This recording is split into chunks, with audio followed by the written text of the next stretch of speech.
Magandang umaga po sa ating lahat, sa mga kasistered ko dyan, mga ka-OFW ko dyan, all over the world.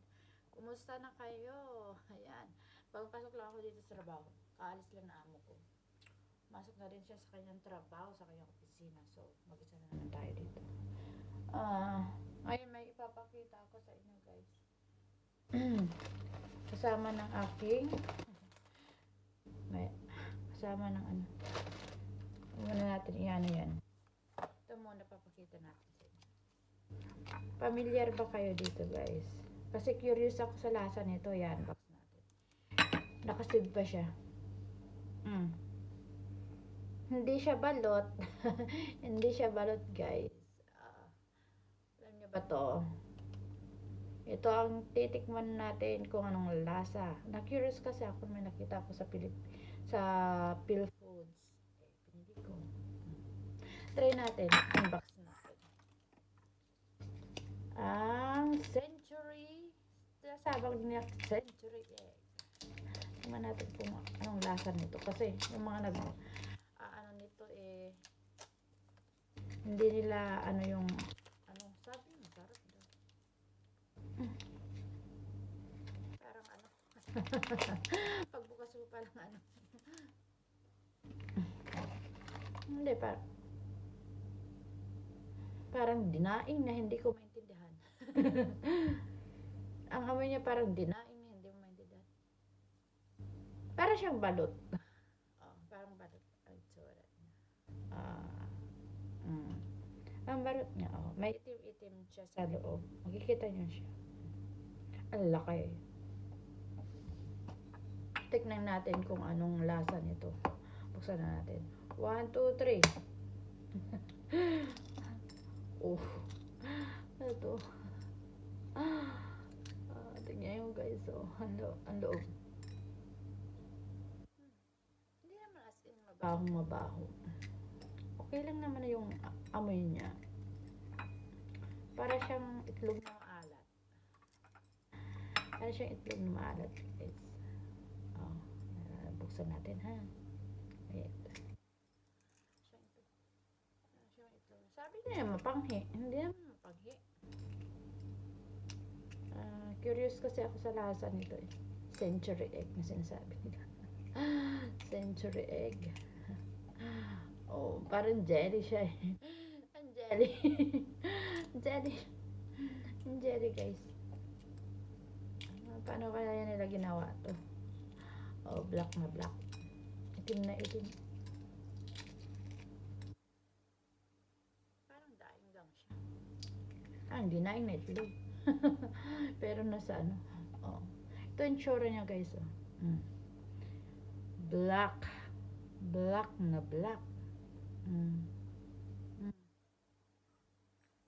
natin sa loob nito? May kutsilyo pa. Nayado may kutsilyo. May kutsilyo ulit.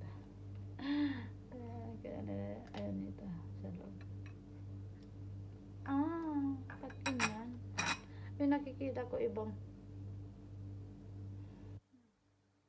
black din. Pero yung niya, yung white niya, itong white niya parang gelatin. Parang gelatin tong white niya. Yung nakikita ko dun sa noon is parang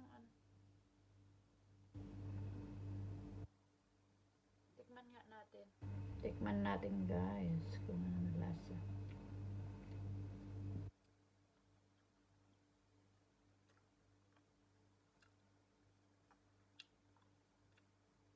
Parang gelatin lang na itlog na may alat-alat. Not bad. Kumakain ka lang ng gelatin na maalat. Yung lasa niya.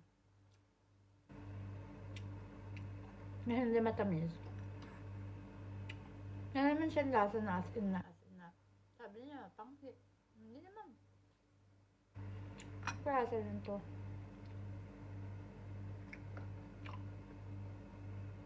Lang gelatin talaga siya.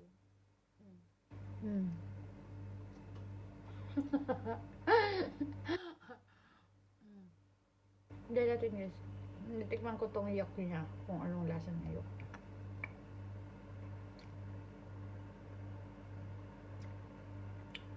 Ang amoy niya parang yung dinaing na ano. Dinaing na hipon. Dinaing na hipon. Parang kaamoy niya.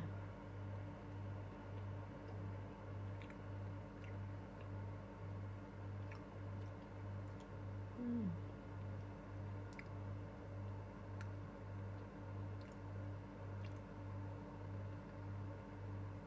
Creamy siya. Masarap siya. Masarap. Hindi yung sinasabi nila na pangit ang lasa. Okay lang sa akin. Sarap. Ito parang gelatin lang. Ano gelatin lang siya na ano. Alat talaga. Masarap siya. Nagustuhan ko to. Century egg. Hindi siya maalat na hindi siya maalat. Katamtaman lang yung ano niya, yung alat niya. Hindi siya kagaya ng itlog na maalat. Masarap siya, guys. Nice one. Ganda. Sarap. Dahil siguro pag ano may ano nito. May lemon. Hindi may lemon. Gelatin. Kumakain ka lang ng gelatin. Itong itlog niya, creamy siya. Hindi siya dry. Creamy. Masarap yung itlog na itong orange niya. Masarap yung pagkaka-ferment nila. Masarap. Nagustuhan ko. Yung amoy na talaga parang daing.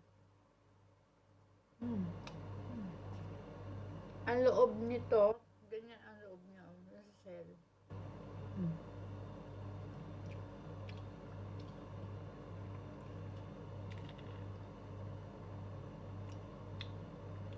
Sarap siya. Hindi, not bad. Not bad. Pero sa akin, mas bet ko yung itlog na malat pag mayroon siyang kamatis. Tapos, kamatis, sibuyas. Pero ito hindi siguro pwedeng lagyan ng kamatis. Ito kasi medyo creamy siya. Creamy siya. Hindi siya maalat talaga. Sakto lang yung ano niya, yung lasa niya. Ngayon ito.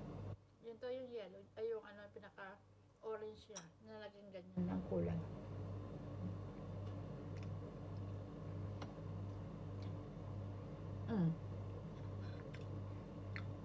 Nice one.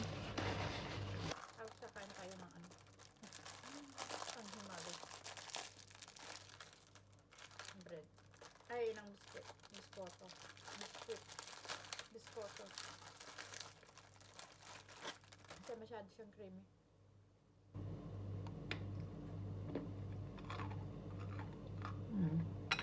Ayan. Thanks for watching, guys. Salamat. Sana nag-enjoy kayo sa ating tikim serya ng Century Egg. Pa-like na lang and subscribe. Bye everyone!